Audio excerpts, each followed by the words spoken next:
LIC Bima Lakshmi திட்டம். முக்கிய அம்சங்கள்: பெண்களின் நிதிச் சுதந்திரம் மற்றும் பாதுகாப்பை அங்கீகரிக்கும் வகையில் இந்த திட்டம் பெண்களுக்காக மட்டுமே பிரத்யேகமாக வடிவமைக்கப்பட்டுள்ளது. இது சிறப்பான பாதுகாப்பு மற்றும் சேமிப்பு அம்சங்களை வழங்குகிறது. ஒவ்வொரு செலுத்தப்படும் மொத்த பிரீமியத்தில் 7 விழுக்காடு கேரண்டீட் எடிஷன்ஸ் வழங்கப்படும். இது பாலிசி காலம் முழுவதும் உங்கள் சேமிப்பு சீராக வளர்வதை உறுதி செய்கிறது.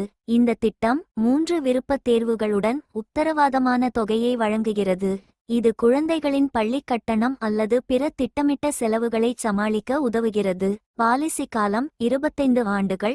நீங்கள் குறைந்த காலத்திற்கு 7 முதல் 15 ஆண்டுகள் வரை மட்டுமே பிரீமியம் செலுத்தினால் போதும். பெண்களுக்கு ஏற்படும் சில முக்கியமான நோய்களுக்கான கூடுதல் நிதியுதவி பாதுகாப்பை அளிக்கும் வகையில் உள்ளது. இனிய சேமிப்பு பயணத்தில் உங்களுடன் முகவர் முத்துராம்.